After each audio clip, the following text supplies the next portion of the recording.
मैं श्रीमती शुभांगी नाइक सरस्वती शिशु मंदिर गड़ा फाटक जबलपुर में रसायन शास्त्र का अध्यापन करती हूँ। परमाणु संरचना के अंतर्गत परमाणु क्या है? किसी पदार्थ का सूक्ष्मतम कण। परमाणु का विभाजन 3 कणों में होता है, प्रोटॉन, न्यूट्रॉन और इलेक्ट्रॉन। प्रोटॉन और न्यूट्रॉन केंद्र में पाए जाते हैं, जिसे हम नाभिक कहते हैं, और इलेक्ट्रॉन नाभिक के चारों ओर गति करते हैं। तो ये जो इलेक्ट्रॉनों की गति है वह नाभिक के चारों ओर के कोशों में, कोश अर्थात ऊर्जा स्तर, जिन्हें हम 1 से 8 तक लिख सकते हैं। नाभिक से दूरी जैसी बढ़ती जाती है वैसे 1, 2, 3, 4, 5, 6, 7, 8 हम लिखते हैं। तो कोश, फिर कोशों का विभाजन उपकोशों में होता है और उपकोश कक्षकों में विभाजित हो जाते हैं। तो आज हम कोश और कक्षक अथवा कक्ष और कक्षक में अंतर कैसे व्यक्त किया जा सकता है इसको देखें। कोश क्या होते हैं? परमाणु के नाभिक के चारों ओर का द्विविमीय स्थान, जहाँ इलेक्ट्रॉन पाए जाते हैं उसको हम कोश अथवा कक्ष कहते हैं। क्या है कक्ष? नाभिक जो होता है, नाभिक के चारों ओर का स्थान। द्विविमीय 2 डायमेंशनल होता है। द्विविमीय स्थान जहाँ इलेक्ट्रॉन पाए जा सकते हैं उसे हम कोश कहते हैं। लेकिन कक्षक क्या होते हैं? कक्षक यह नाभिक के चारों ओर का त्रिविमीय, द्विविमीय कोश, त्रिविमीय स्थान जहाँ इलेक्ट्रॉनों के पाए जाने की संभावना होती है वह कहलाते हैं कक्षक, ऑर्बिटल। इसके पश्चात कोश जो है वह वृत्ताकार होते हैं, एकदम गोलाकार नहीं, उन्हें हम वृत्ताकार कहेंगे। तो कोश वृत्ताकार होते हैं और कक्षक तो त्रिविमीय होने के कारण विशिष्ट आकृति वाले होते हैं। हमें पता है कि S कक्षक गोलाकार होता है, P उपकोश है वह डंबलाकार होता है, और त्रिविम में यह डंबल Px, Py और Pz अक्ष पर यदि है तो वह डंबल का आकार 3 प्रकार के कक्षकों में विभाजित हो जाता है। तो कक्षक जो है वह त्रिविमीय होने के कारण विशिष्ट आकृति वाले होते हैं। इसी प्रकार से डी कक्षक डबल डंबलाकार होते हैं।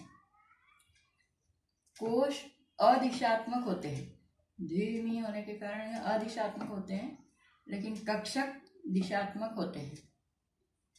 कोश में जो इलेक्ट्रॉन है वह बोहर के नियमानुसार 2n² नियम के आधार पर हर कोश में इलेक्ट्रॉन भरे जाते हैं, जहाँ n कोशों की संख्या है।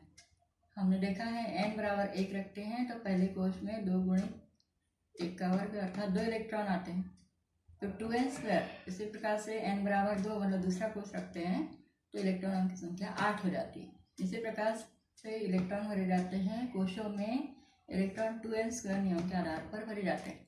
लेकिन कक्षकों में जो इलेक्ट्रॉन है वह कम से कम उसमें 2 इलेक्ट्रॉन, या तो 1 या अधिकतम 2 इलेक्ट्रॉन केवल हो सकते हैं। कक्षकों में उच्चतम इलेक्ट्रॉनों की संख्या 2 होती है। कोश की अवधारणा जो है वह बोहर ने दी है, किंतु कक्षक की अवधारणा जो है वह क्वांटम तकनीक या फिर हम कह सकते हैं कि हाइजेनबर्ग द्वारा दी गई है। इस प्रकार से हमने कोश और कक्षकों में अंतर देखा है। इसके पश्चात परमाणु स्पेक्ट्रम क्या है? परमाणु संरचना के अंतर्गत परमाणु स्पेक्ट्रम क्या है इसको हम ध्यान दें। तो क्या होता है? परमाणु स्पेक्ट्रम का अध्ययन हाइड्रोजन परमाणु द्वारा किया गया। क्या है यह परमाणु स्पेक्ट्रम? तो परमाणु के चारों ओर जो इलेक्ट्रॉन गति करता है, वह गति करने वाला इलेक्ट्रॉन, मान लीजिए प्रकाश ऊर्जा है, कोई ऊष्मा है, उसको यदि अवशोषित करता है, इलेक्ट्रॉन यदि ऊष्मा को अवशोषित करता है तो उच्चतर ऊर्जा स्तरों में चला जाता है। यहाँ इस चित्र में हमने ऊर्जा स्तरों को दर्शाया है। यहाँ पर ये सबसे नीचे n बराबर 1 मतलब नाभिक के चारों ओर का पहला ऊर्जा स्तर, दूसरा, तीसरा, चौथा, 5वां, 6वां, 7वां, 8वां।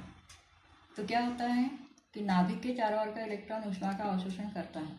और उच्चतर ऊर्जा स्तर का मतलब जैसे इलेक्ट्रॉन 8वें कोश में गया और वहाँ से पहले स्तर पे आया, पहले ऊर्जा स्तर पर आया, या फिर 7वें से 6वें से 5वें से 4थे से 3रे से दूसरे से पहले स्तर पर यदि आता है, तो इस प्रकार से जब इलेक्ट्रॉन लौटकर अपने स्थान पर आता है तो वो जो उसने ऊष्मा अवशोषित की थी उसको वो रेखाओं के रूप में उत्सर्जित करता है।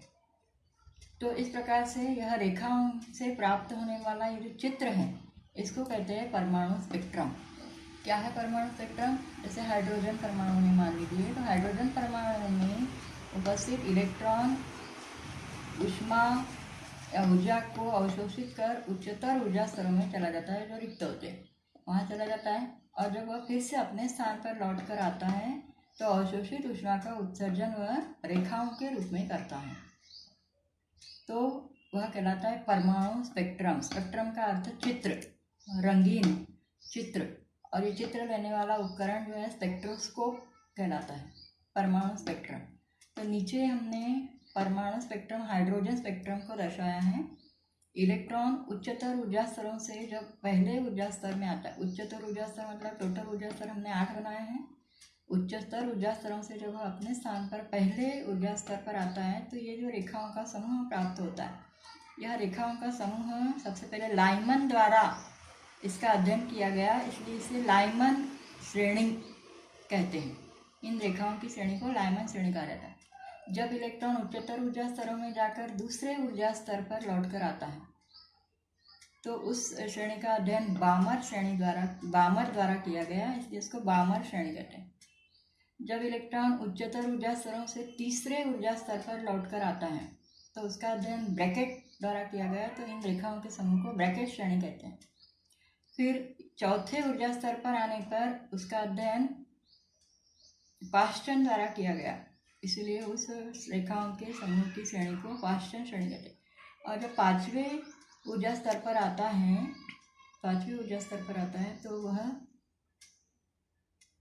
वह कुंड श्रेणी कहलाती है। तो इस प्रकार से रंगीन चित्र हमें प्राप्त होता है जिसे परमाणु स्पेक्ट्रम कहते हैं। ध्यान देना है कि ये जो लाइमन श्रेणी है यह परावैंगनी विकिरणों में प्राप्त होती है। यह तीनों श्रेणियां जो है वह अवरक्त प्रकाश इंफ्रारेड में प्राप्त नहीं, एक मिनट,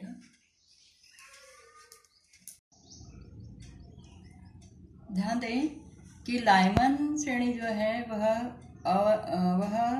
परावैंगनी अल्ट्रावायलेट किरणों में दिखती है। बामर श्रेणी दृश्य प्रकाश में दिखती है और शेष जो श्रेणियां हैं वह अवरक्त प्रकाश में पाई जाती है या उसके अंतर्गत दिखती है। इस प्रकार से हमने परमाणु स्पेक्ट्रम का अध्ययन किया। परमाणु का रेखा चित्र, जब इलेक्ट्रॉन उच्चतर ऊर्जा स्तरों में जाकर निम्नतर ऊर्जा स्तरों में लौटकर आता है तो हमें जो चित्र प्राप्त होता है उसे परमाणु स्पेक्ट्रम कहा जाता है। धन्यवाद।